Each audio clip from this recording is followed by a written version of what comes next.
Hey, good morning Internet. Phaser here, taking a look today at the Groupees Shiny Loot Bundle. I picked this bundle up earlier in the week and wanted to show you guys my 3 favorite games from the collection. Right now the bundle has 7 games in it, and they are very close to selling 2,000 bundles, and when they do that you get another bonus game, Dark Scavenger. The games included in the bundle are Fortrix 2, We'll Fight for Food, The Grave Digger, Soulcaster 1 and 2, Mark Long, Revenge of the Bitch, Mosby's Confederacy, and So Blonde. So, let's take a look at my 3 favorites. First up is So Blonde. So Blonde is a point-and-click adventure game. The leading lady of the game, Sunny, finds herself stranded on an island after the cruise ship she's on crashes. Sunny is a stereotypical valley girl, blonde and completely self-absorbed with her own concerns.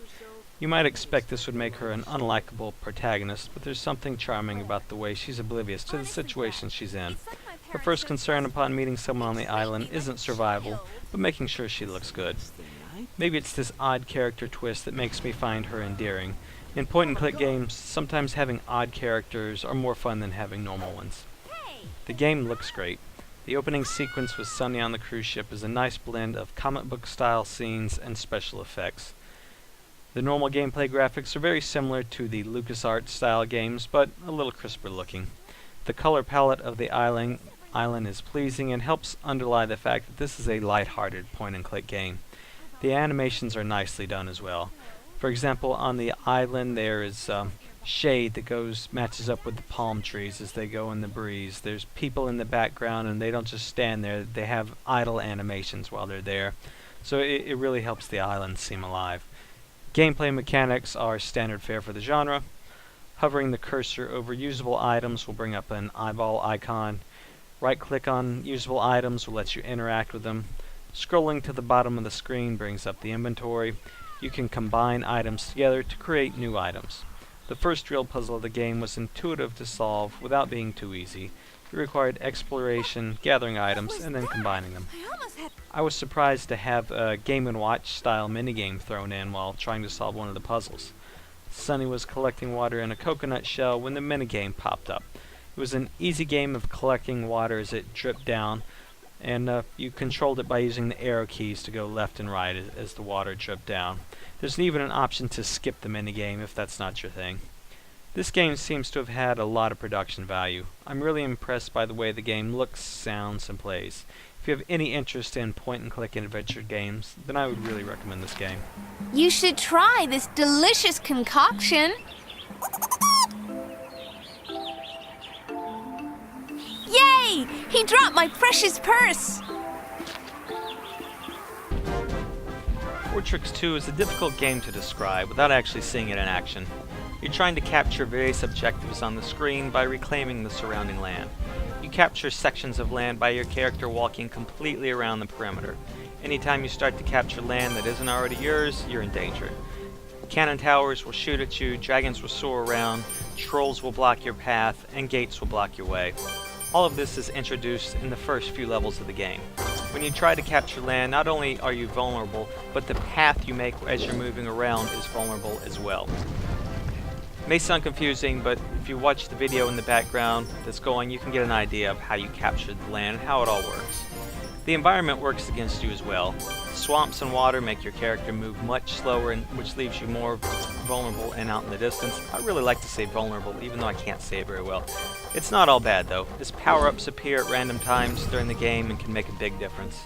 Some of the power-ups stop all the enemies from moving for a set period of time, while others increase your character move speed.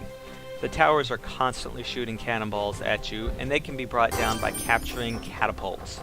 Monsters can also be destroyed if you capture the land that they are occupying. Controls are extremely simple.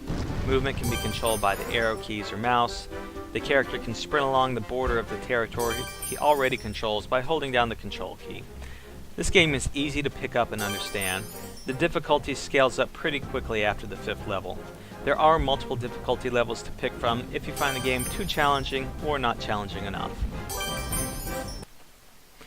Do you like Final Fantasy games, the kind that were released on the original PlayStation 1 and 2? Do you like completely bizarre cutscenes? How about bashing in kittens?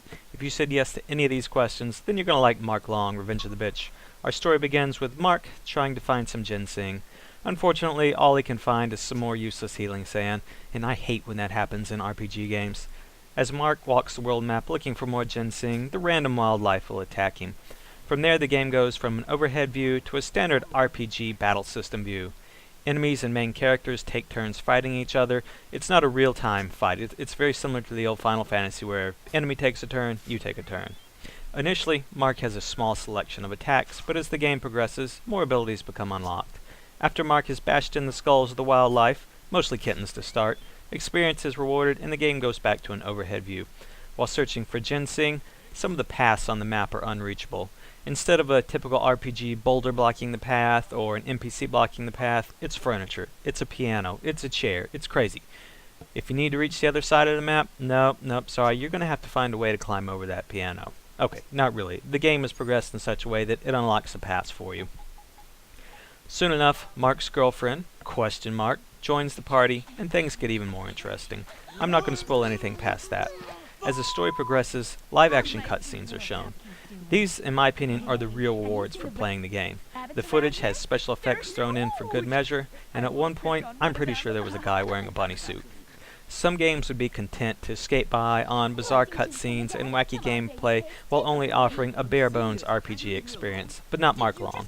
This game has a fairly detailed leveling system. There are AP points to assign and skill points to pick. The in-game tutorial will pop up as each part of the system is unlocked, and it does a good job of explaining how it works. There's a lot here for RP fans to like as long as they aren't looking for a serious story. Those who adore kittens or are easily offended may want to give this game a pass.